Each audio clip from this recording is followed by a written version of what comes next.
Yes, alright. Magandang hapon and welcome dito sa ating taniman ng sitaw. So, itong ating tanim ng sitaw, ito yung kanilang first na pagdadala ng bulaklak at bunga.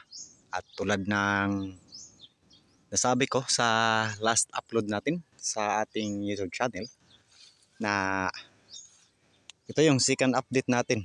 Dito ang pag-akyat na ng ating mga tanim na string beans dito sa kanilang bahayan at ang pagdadala ng mga bunga at bulaklak.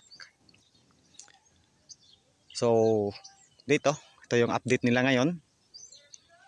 Early fruiting stage and flowering stage na ang ating mga tanim dito. Ayan.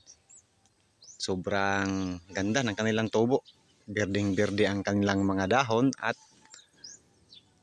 maganda ang kanilang pagdadala ng mga bulaklak. Sobrang daming bulaklak. Ayan. Itong mga bulaklak na ito, pag dating ng siguro mga susunod na linggo, ayan, makikita tayo dito ng maraming mga maliliit na bunga tulad dito. So dito, ito yung kanyang first fruits. Ayan, unang bunga. Ayan, maganda din ang kagdadala ng bunga. At kung mapapansin natin dito, ayan, kahit isa, walang tama ng insekto. Walang mga whiteflies sa ilalim ng mga dahon. Ayan, walang mga butas-butas ang dahon ng ating mga tanim. Sobrang lago ng tubo, sobrang verde. Ito, hindi natin ito inabunuhan ng systemic fertilizer. Nagbasa lang tayo dito ng mga organic compost fertilizer dito sa ating mga tanim na ito. So ang mini-maintain lang natin dito sa ganitong edad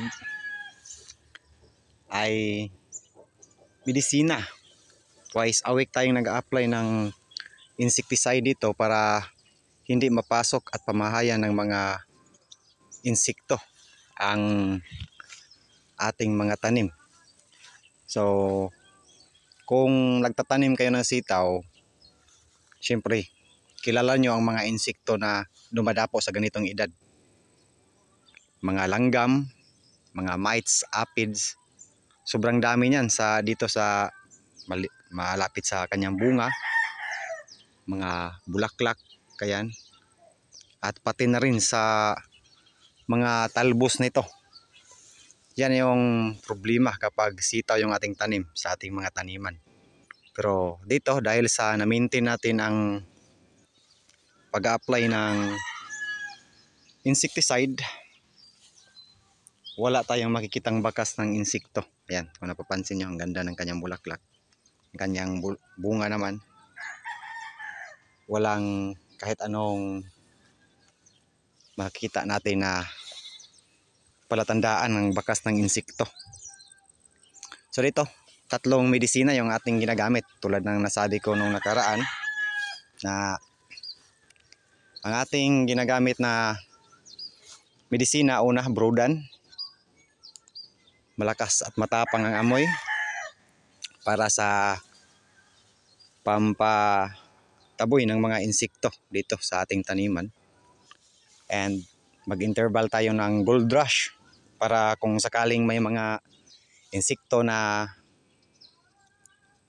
nandito ay mapupuksa natin o mawawala sila sa ating taniman.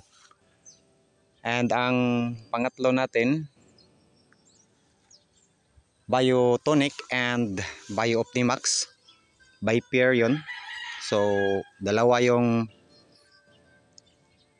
produkto yun ng Bioagronica na ginagamit din natin dito para sa pagpaganda ng kanyang mga dahon at papabulaklak, pati na rin sa bunga.